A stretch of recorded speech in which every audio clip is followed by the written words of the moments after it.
Hello students, good morning to all of you.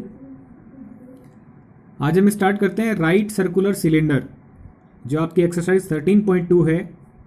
ये topic आपका class 10th में भी काफ़ी इंपॉर्टेंट है, 3 मार्क्स का क्वेश्चन लेके आता है।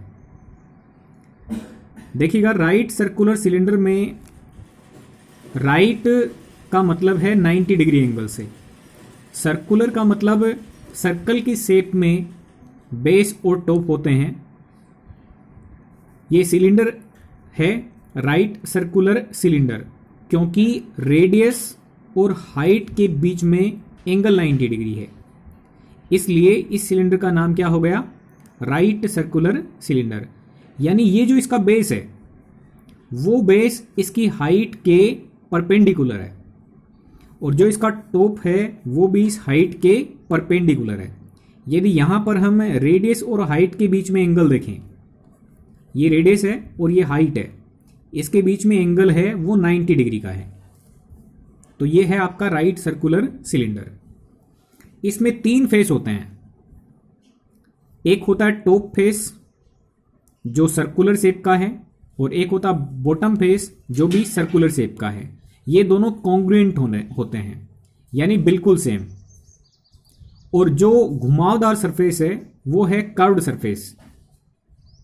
तो इस घुमावदार सरफेस का एरिया होगा, उसको हम बोलेंगे कर्व्ड सरफेस एरिया, जिसको शॉर्ट में लिखेंगे CSA, कर्व्ड सरफेस एरिया। यानी इसके चारों तरफ का जो ये एरिया है वो है कर्व्ड सरफेस एरिया। ठीक है, ये सर्कुलर पार्ट का एरिया है, तो इसको हम बॉटम का एरिया यानी area of bottom is equal to pi r square बोल सकते हैं। और टॉप सरफेस का एरिया है वो भी सर्कुलर टाइप का है, तो ये एरिया भी बनेगा पाई आर स्क्वायर। तो टॉप फेस का area pi r square, bottom face का भी पाई आर स्क्वायर, और जो ये घुमावदार सरफेस है, कर्व्ड सरफेस है, उसका एरिया होता है वो होता है 2 पाई आर एच। ये बेसिक आपके पास में 3 फॉर्मूले हैं। ठीक है, तो इससे रिलेटेड आपके क्वेश्चन होंगे, तो हम देखो अलग से क्लैरिफाई कर दें। एरिया ऑफ बेस यानी बॉटम का एरिया कितना बनेगा? Pi r square, circular shape का है। Area of top circular shape का है, pi r square. Curved surface area की बात करें तो इसका फॉर्मूला आप याद रख सकते हैं, perimeter of the base into height. यानी CSA का फॉर्मूला होता है perimeter of the base into height. Okay, जैसे देखो आपके पास में एक यदि रूम है, तो रूम में रेक्टेंगुलर शेप या क्यूबॉइड शेप इसको समझें, तो देखो कर्व्ड सरफेस एरिया निकालना पड़े तो आप इसको क्यूबॉइड के लिए एरिया ऑफ 4 वॉल्स समझ सकते हैं। कर्व्ड सरफेस हमारी इसमें कौन सी है? ये है, इसके चारों तरफ की। टॉप हटा दो, बॉटम हटा दो, तो ये जो बना वो कर्व्ड सरफेस एरिया है, घुमावदार एरिया है। और इसमें यदि टॉप और बॉटम को हटाएं तो चारों दीवारें बची, तो कर्व्ड सरफेस एरिया वो किसके कोरस्पॉन्डिंग हो गया? Area of 4 walls. और एरिया ऑफ 4 वॉल्स का फॉर्मूला क्या होता है? 2 into l plus b into h. ठीक है, अब ये क्या होता है? ये होता है perimeter of the base, perimeter of base, और इंटू क्या है? हाइट। तो यदि एरिया ऑफ 4 वॉल्स का फॉर्मूला हम देखें तो perimeter of the base into height बनेगा। पेरीमीटर ऑफ बेस कितनी होगी? इस बेस की पेरीमीटर यानी length plus breadth plus length plus breadth. तो जब हम इसकी पेरीमीटर निकालेंगे तो इन चारों साइड्स की लेंथ को जोड़ देंगे और बनेगा 2 इंटू एल प्लस बी। ये हो गई पेरीमीटर ऑफ द बेस, और इंटू हाइट कर देंगे तो बन जाएगा एरिया ऑफ 4 वॉल्स। तो ऐसे ही इस सिलेंडर में हम यदि कर्व्ड सरफेस एरिया निकालें तो perimeter of the base into height करेंगे। पेरीमीटर ऑफ बेस का मतलब इस सर्कुलर बेस की पेरीमीटर, और सर्कल की पेरीमीटर कितनी होती है? 2 पाई आर। ये सर्कल है तो इसकी पेरीमीटर निकालने का मतलब क्या है? किसी एक पॉइंट से चारों तरफ राउंड करके वापस उसी जगह पहुंच जाओ तो कितनी डिस्टेंस आपने मूव की है वो है पेरीमीटर। यदि सर्कल की रेडियस r है तो इसके चारों तरफ एक राउंड कंप्लीट करने में कितनी डिस्टेंस कवर हो गई? 2 इंटू पाई इंटू आर। ये होती है पेरीमीटर। तो इसकी पेरीमीटर कितनी बनी, 2 पाई आर इंटू हाइट। तो कर्व्ड सरफेस एरिया का फॉर्मूला क्या याद रखोगे, 2 पाई आर एच। बात करें टोटल सरफेस एरिया की, तो टोटल सरफेस एरिया का मतलब ये है कि इसमें सारे एरिया ऐड हो गए, यानी टॉप का एरिया प्लस बॉटम का area plus curved surface area. यदि हम तीनों एरिया ऐड कर देंगे तो ये बन जाएगा total surface area. Area of the base plus area of the top plus curved surface area. Area of base कितना होता है, pi r square, area of top कितना, पाई आर स्क्वायर, और कर्व्ड सरफेस एरिया कितना, 2 pi r h. तीनों areas को हम add करेंगे तो देखो 1 pi r square plus 1 pi r square और यानी 2 पाई आर स्क्वायर हो गए, 2 pi r square plus 2 pi r h. Okay, अब 2 पाई आर स्क्वायर में आर स्क्वायर है, means 2 pi r into r into r क्या बन जाएगा, आर स्क्वायर। हमने 2 पाई आर इंटू आर लिख दिया इसको, plus 2 pi r into h. अब देखें इस टर्म में और इस टर्म में 2 पाई आर कॉमन है, तो 2 पाई आर को हम अलग लिख लें, आर प्लस एच। तो ये एक टोटल सरफेस एरिया का आपके पास में फॉर्मूला होगा, 2 pi r into r plus h. अब हम स्टार्ट करेंगे आपकी एक्सरसाइज 13.2, जिसका फर्स्ट क्वेश्चन लेते हैं। इसमें एक्सरसाइज में सबसे पहले ऊपर लिख दिया है assume pi is equal to 22.7 unless stated otherwise. मतलब जब तक आपको कुछ और वैल्यू लेने के लिए बोला जाए तो आप पाई की वैल्यू वो लेंगे और अन्यथा 22/7 लेंगे, 22/7 लेंगे। ओके, फर्स्ट क्वेश्चन है इसका, the curved surface area of A right circular cylinder of height 14 centimetre is 88 semi square. देखें ये आपको क्या दे रखा है, सेंटीमीटर स्क्वायर यूनिट में है, मींस एरिया है, और एरिया कौन सा है इसके बारे में बता रखा है, कर्व्ड सरफेस एरिया है। ठीक है, एक ऐसे राइट सर्कुलर सिलेंडर का curved surface area 88 centimetre square है जिसकी हाइट है वो 14 सेंटीमीटर है, यानी एच की वैल्यू आपको दे दी है और कर्व्ड सरफेस एरिया की वैल्यू आपको दे दी है। आपसे क्या फाइंड आउट करवाया है, find the diameter of the base of the cylinder. जो सिलेंडर है उसका बेस का डायमीटर फाइंड आउट कीजिए। ओके, तो इसमें देखिएगा हाइट यानी एच की वैल्यू 14 सेंटीमीटर हम रखेंगे, कर्व्ड सरफेस एरिया की वैल्यू 88 सेंटीमीटर स्क्वायर दे रखी है। It means curved surface area का जो फॉर्मूला होता है वो 88 वैल्यू देगा, यानी 2 pi r h, this curved surface area will be equal to 88 centimetre square. Pi की वैल्यू 22/7 लेनी है, 2 into 22/7 into r into h की वैल्यू 14 इक्वल 88। अब इसको सिंप्लीफाई करेंगे, आर की वैल्यू लाएंगे तो देखो आर के जो मल्टीप्लाई में हैं वो डिवाइड में शिफ्ट होंगे और जो डिवाइड में हैं वो मल्टीप्लाई में शिफ्ट हो जाएंगे। तो इस तरीके से देखो आर की वैल्यू क्या आएगी, 88 इंटू 7 और 2 इंटू 22 इंटू 14। जब हम इसको सिंप्लीफाई करेंगे, मल्टीप्लाई में ऊपर नीचे वाली वैल्यूज को हम टेबल से काटेंगे तो आर की वैल्यू 1 सेंटीमीटर आ जाएगी। यानी जो भी सिलेंडर है उसका जो बेस है उसकी हमें रेडियस मिल गई, इसकी रेडियस आ गई 1 सेंटीमीटर।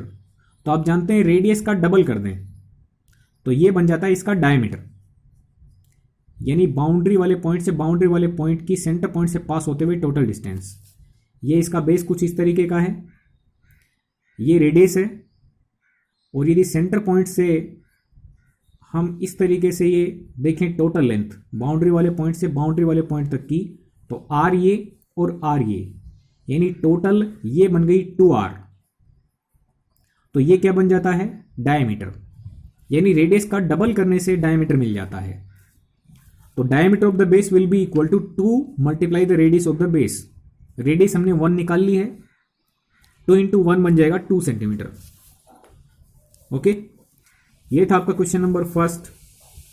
सेकेंड क्वेश्चन देखते हैं इसका, it is required to make a closed cylindrical tank of height 1 meter and base diameter 140 centimeter from a metal sheet. How many square meters of the sheet are required for the same. हमें एक metal sheet से, ध्यान दीजिएगा, एक metal sheet से closed cylindrical tank बनाना है, closed cylindrical tank, ठीक है। हाइट होनी चाहिए उसकी 1 मीटर और बेस का डायमीटर होना चाहिए 140 सेंटीमीटर। 1 ये मीटर में है और ये सेंटीमीटर में है, तो सेंटीमीटर वाली वैल्यू को आप मीटर में चेंज कर लें। और ये भी सोच सकता कि सर मीटर को सेंटीमीटर में चेंज क्यों नहीं करना है, क्योंकि इसमें देखो हाउ मेनी स्क्वायर मीटर्स, यानी स्क्वायर मीटर में आपसे सीट पूछी है तो आपको मीटर में ही चेंज करना चाहिए, यानी सेंटीमीटर को आप मीटर में चेंज कर लेंगे, दोनों यूनिट मीटर में हो जाएंगी, तो स्क्वायर मीटर में कितनी सीट लगेगी वो आपको पता चल जाएगी, ठीक है। अब देखिए ध्यान से, closed cylindrical tank, closed cylindrical tank बोला गया है तो इसका मतलब उसका टॉप और बॉटम दोनों मेटल सीट से बने हुए हैं, ठीक है। यहां पर भी मेटल सीट होगी और यहां पर भी मेटल सीट होगी, यहां पर भी मेटल सीट होगी इसके चारों तरफ, ठीक है। तो मेटल सीट कहां कहां लगेगी, इसके ढक्कन में, इसके पैंदे में और इसकी दीवार में। यानी कितनी मेटल सीट लगेगी इसको बनाने के लिए, उसके लिए हमें क्या करना पड़ेगा, इसका टीएसए निकालना पड़ेगा, क्योंकि यहां पर भी मेटल सीट है तो 2 RH एरिया में लग गई मेटल सीट, और यहां ढक्कन में भी मेटल सीट है तो ये बन जाएगा πr² एरिया में लग गई मेटल सीट, और बॉटम में भी πr² एरिया में लग गई मेटल सीट। तो मेटल सीट बॉटम में भी, टॉप में भी और दीवार में भी। तो इसका मतलब इन टोटल तीनों एरियाज का सम करेंगे, यानी हमें टीएसए का फॉर्मूला लगाना पड़ेगा। टीएसए कितना होता है, 2πr r+h, ये हमें इस्तेमाल करना है। अब मेजरमेंट्स के बारे में मैंने पहले आपको बता दिया है, ये मीटर में है, ये सेंटीमीटर में है, और स्क्वायर मीटर में आपको सीट की वैल्यू पूछिए तो आप मीटर में डायमेंशन को चेंज करेंगे। तो हाइट यानी h की वैल्यू 1 मीटर लेंगे, बेस का डायमीटर दे रखा है, तो बेस का डायमीटर कितना होता है, रेडियस का डबल, तो यानी रेडियस के डबल की वैल्यू है 140 सेंटीमीटर, 140 सेंटीमीटर। रेडियस का डबल यानी डायमीटर की वैल्यू 140 सेंटीमीटर है, तो रेडियस की वैल्यू 140/2 करेंगे यानी 70 सेंटीमीटर आ जाएगी। अब सेंटीमीटर से जब हम मीटर में कन्वर्ट करेंगे तो 100 से डिवाइड कर देंगे, 70/100, रेडियस की वैल्यू आएगी 0.7 मीटर। ओके, तो हमने लिखा है रेडियस का डबल यानी डायमीटर की वैल्यू 140 सेंटीमीटर, या इसको हम 1.40 मीटर बोल सकते हैं। 100 से डिवाइड करके मीटर में चेंज कर लेंगे। रेडियस निकालेंगे तो 2 से डिवाइड करके 70 सेंटीमीटर बोल दो, या 100 से डिवाइड करके 0.70 मीटर बोल दो। आर की वैल्यू आपको मीटर में ये लेनी है, एच की वैल्यू 1 मीटर है। अब टीएसए का फॉर्मूला लगाएंगे, 2πr r+h, पाई की वैल्यू 22/7 लेनी है, 2 × 22/7 इंटू आर की वैल्यू 0.70, ब्रैकेट में r+h, आर की वैल्यू 0.70 + 1, दोनों वैल्यू मीटर वाली यूज करनी है। 2 × 22/7 इंटू इसका डेसिमल हटाएंगे तो डेसिमल के लिए 1 प्लेस करेंगे, और डेसिमल के बाद में 2 डिजिट हैं तो 2 0 लगा के 0.70 यानी 70 बना देंगे, अपॉन 100 हो गया, डेसिमल फ्री हो गया। यहां पर 1 + 0.70 को ऐड करना है, ये डेसिमल वाली वैल्यू है, ये बिना डेसिमल की है, तो इसको हम डेसिमल वाली वैल्यू ले सकते हैं। 1 को 1.00 लिख करके दोनों को प्लस करेंगे, ये वैल्यू बन जाएगी 1.70। अब हमें इसका भी डेसिमल हटाना पड़ेगा, तो देखो डेसिमल हटाने के लिए डेसिमल की जगह 1 होगा, 2 प्लेस हैं तो 2 0 आ जाएंगे। 2 × 22 × 70 × 170/7 × 100, डेसिमल हटाया तो इंटू 100। जब सिंप्लीफाई करेंगे तो वैल्यू बनेगी 7.48 मीटर स्क्वायर। ओके स्टूडेंट्स, ये था आपका क्वेश्चन नंबर 2। एक इसका क्वेश्चन लेते हैं, question number 3। A metal pipe is 77 centimetre long, the inner diameter of A cross section is 4 centimetre and the outer diameter being 4.4 centimeter, then find its inner curved surface area, outer curved surface area and total surface area.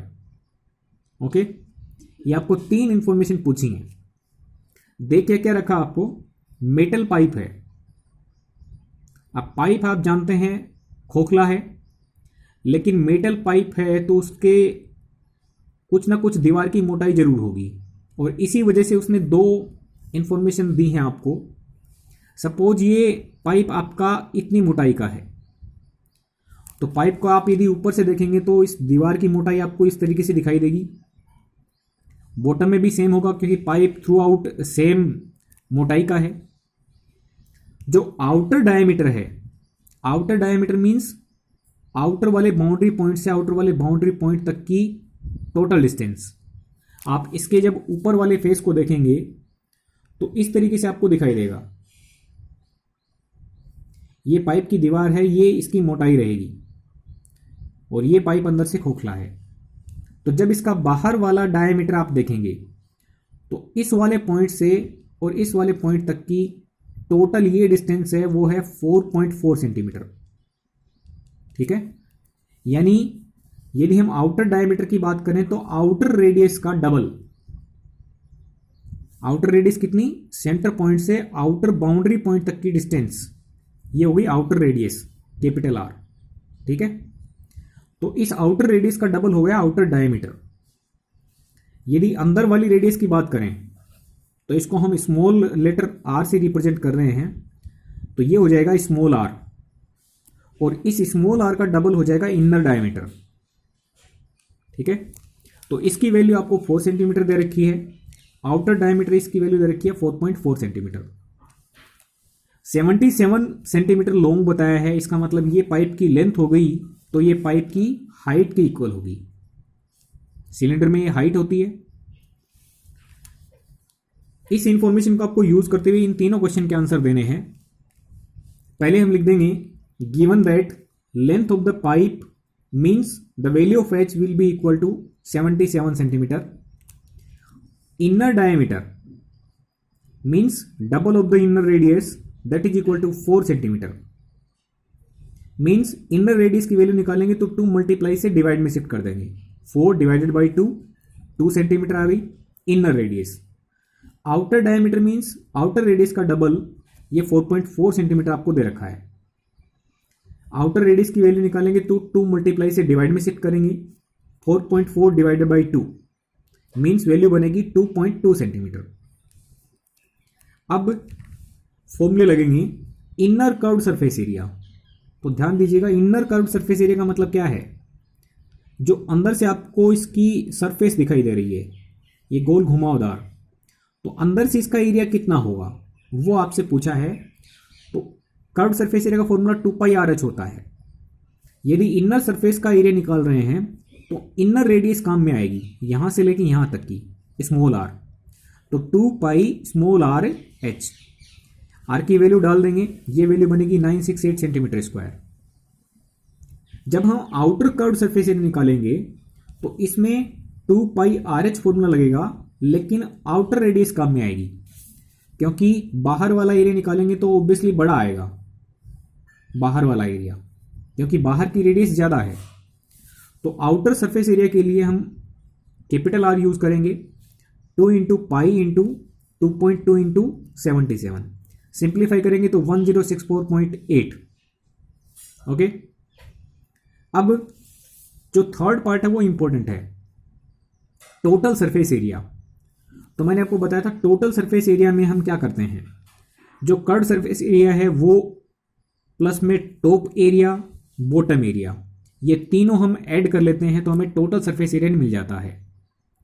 ठीक है, अब inner curved surface area, क्योंकि ये अंदर से आपको दिखाई दे रहा है, पाइप खोखला है तो अंदर वाली सरफेस का area plus outer surface area भी देखेंगे इसमें, और plus area of the both rings. अब बोथ रिंग कौन कौन सी होंगी, ऊपर आप देखेंगे तो ऊपर इस तरीके की आपको सरफेस दिखाई देगी, ये अंदर से खोखला है, लेकिन यहां पे तो उस दीवार की मोटाई तो होगी। तो ये जो रिंग दिखाई दे रही है आपको, इसका एरिया आपको निकालना पड़ेगा।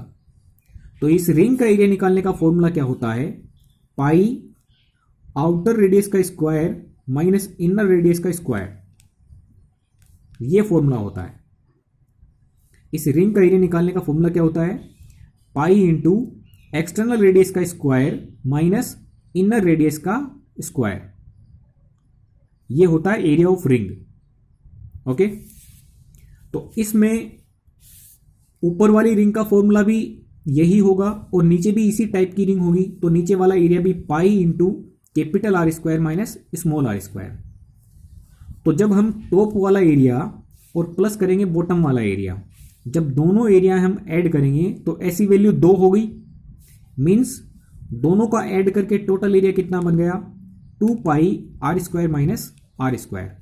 जैसे हम x plus x equal 2x करते हैं, वैसे ये वैल्यू प्लस ये वैल्यू यानी इस वैल्यू का डबल, तो इस वैल्यू का डबल, दोनों एरिया आपके मिल गए। तो inner curve surface area plus outer curve surface area plus area of the both rings, तो ये हम टोटल करेंगे। इनर सरफेस एरिया आपने निकाला था 968, जो आउटर कर्व सरफेस एरिया वो वैल्यू है 1064.8 centimetre square plus 2 into pi की वैल्यू है 22.7, कैपिटल आर का इस्तेमाल करना है, तो कैपिटल आर यानी आउटर सरफेस है 2.2 रेडियस, इनर रेडियस है वो आपकी 2 है, तो capital r square minus small r square, ये दोनों हमने इससे इस्तेमाल कर लिए हैं। देखो इसको किस तरीके से सोल्व किया है, 2.2 स्क्वायर माइनस 2 स्क्वायर, आप एक फॉर्मूला जानते हैं, ए स्क्वायर माइनस बी स्क्वायर का सिंप्लीफिकेशन होता है ए प्लस बी इंटू ए माइनस बी, यानी एक बार दोनों को ऐड कर दो और दूसरे ब्रैकेट में फर्स्ट वाली में से सेकंड वाली को माइनस कर दो। तो 2.2 स्क्वायर माइनस 2 स्क्वायर करने का मतलब क्या है, एक बार 2.2 में 2 प्लस कर दें और एक बार 2.2 में से 2 माइनस कर दें। जब 2.2 में 2 ऐड करेंगे तो ये 4.2 बन जाएगा और 2.2 में से 2 लेस करेंगे तो ये 0.2 बन जाएगा। इनका डेसिमल हटाएंगे, वैल्यू कट करेंगे तो ये वैल्यू बनेगी आपकी 5.28। ठीक है, आप इसको किस तरीके से ले सकते हैं, देखो 44/7 इंटू इसका डेसिमल हटाएंगे तो 42/10 करेंगे, इसका डेसिमल हटाएंगे तो 2/10 बन जाएगा। 7 से कट करेंगे 6 टाइम, ओके, 6 इंटू 2 इंटू 44 करेंगे, ये बन जाएगा 528। 10 इंटू 10 मतलब 100 का मतलब 2 छोड़ के डेसिमल, तो 2 छोड़ के डेसिमल लगाएंगे तो 28 से पहले डेसिमल आ जाएगा। तीनों वैल्यूज का सम अप करेंगे तो 2038.08 सेंटीमीटर स्क्वायर इसका टोटल एरिया बनेगा। ओके स्टूडेंट्स, तो ये थोड़ा स्पेशल था, इसमें एरिया रिंग का ऊपर और एरिया रिंग का नीचे दोनों एरिया सेम बनेंगे, ये एडिशनल बात थी। Okay students, thank you very much.